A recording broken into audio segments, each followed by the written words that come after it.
नमस्कार दोस्तों, स्वागत है आपका न्यूज वाले में। मैं रोशनी आज आपके लिए लेकर आई हूँ 10 मिनट में देश और दुनिया की 50 बड़ी खबरें जिन पर बनी रहेंगी आज सबकी नजरें। दिल्ली मेरठ एक्सप्रेसवे पर 1 अप्रैल से बढ़ेंगे टोल के दाम। National highway authority of India Delhi Meerut expressway पर टोल शुल्क में 5 से 10% की बढ़ोतरी करेगा। निजी गाड़ियों पर प्रति यात्रा में अतिरिक्त 5% टोल लगने की संभावना है। बड़े वाहनों के लिए टोल शुल्क में 10% की बढ़ोतरी होने की संभावना है। अनुच्छेद 370 हटने के बाद से केंद्र शासित प्रदेश जम्मू कश्मीर के ग्रामीण इलाकों में संपत्तियों के पंजीयन में इजाफा देखा जा रहा है। 2 साल में पंजीयन के आंकड़ों में 4 गुना की वृद्धि हुई है। 2020-21 में जहां 21,293 पंजीयन हुए थे, वहीं 2022-23 में ये संख्या बढ़कर 80,128 हो गई है। अदालत ने नीरव मोदी के लंदन के घर को बेचने की अनुमति दी। करीब 55 करोड़ तक में हो सकता है सौदा। ईडी का तर्क है कि संपत्ति बेचने के बाद मिलने वाली रकम से पंजाब नेशनल बैंक के कर्ज को अदा किया जाएगा, क्योंकि नीरव ने बड़े पैमाने पर पीएनबी से ही धोखाधड़ी की थी।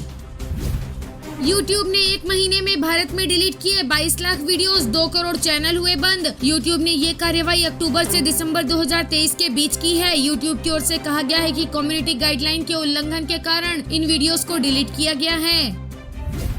निर्मला सीतारमण बोली, मेरे पास चुनाव लड़ने के पैसे नहीं। मुझे चुनाव लड़ने के लिए कहा गया था, लेकिन मैंने इनकार कर दिया। सीतारमण ने कहा, पार्टी के अध्यक्ष जेपी नड्डा ने मुझे लोकसभा चुनाव लड़ने के बारे में पूछा था। उन्होंने आंध्र प्रदेश या तमिलनाडु से चुनाव लड़ने की पेशकश की थी। इस बारे में सोचने के बाद मैंने चुनाव लड़ने से इनकार कर दिया। शुभमन गिल पर लगा 12 लाख का जुर्माना। स्लो ओवर रेट के कारण मिली सजा। दूसरी तरफ वनिंदु हसरंगा सनराइजर्स हैदराबाद के लिए कुछ और मैच नहीं खेल सकेंगे। वो कम से कम 1 सप्ताह नहीं खेल सकेंगे। वो विदेश में अपना इलाज करा रहे हैं। ब्रिटेन में मंदिरों की सुरक्षा बढ़ेगी। सुनक 50 करोड़ देंगे। चुनाव से पहले 400 मंदिरों में सीसीटीवी लगाने की तैयारी है। सुनक सरकार ने ब्रिटेन में रहने वाले हिंदुओं की मांग के बाद मंदिरों की सुरक्षा के लिए 50 करोड़ रुपए का बजट आवंटित करने का फैसला लिया है। HP फ्यूल स्टेशनों पर चार्ज हो सकेंगी इलेक्ट्रिक गाड़ियां। ईवी चार्जिंग स्टेशन के लिए टाटा के साथ डील हुई। 1,20,000 कस्टमर्स को होगा फायदा। दोनों कंपनियां मिलकर देश के मेजर लोकेशन में स्थित HP के 21,000 से ज्यादा पेट्रोल पंप पर ईवी चार्जिंग स्टेशन बनाएंगी।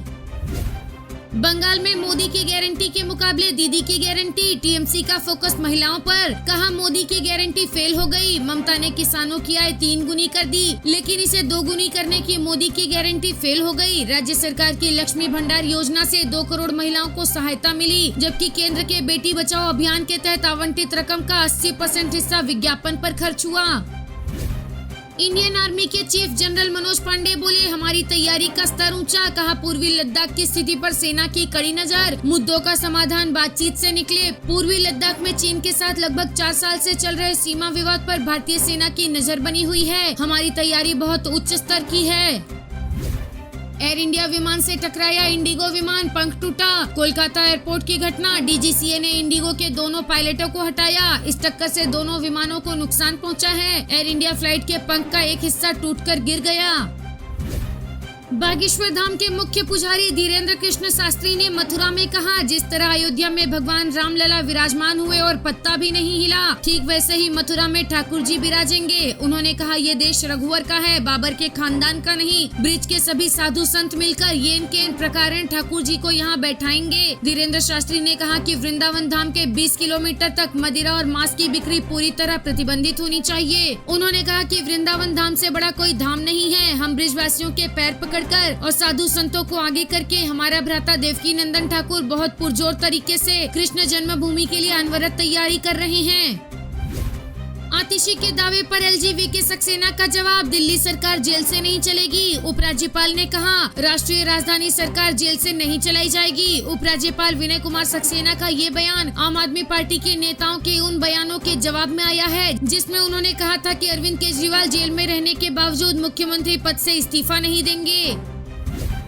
दिल्ली के मुख्यमंत्री अरविंद केजरीवाल की तबीयत बिगड़ गई है। ईडी कस्टडी में अरविंद केजरीवाल की तबीयत बिगड़ी है। उनका शुगर लेवल लगातार ऊपर नीचे हो रहा है। सीएम केजरीवाल का शुगर लेवल 46 तक गिर गया है। डॉक्टरों का कहना है कि शुगर लेवल का इतना नीचे जाना बहुत खतरनाक है।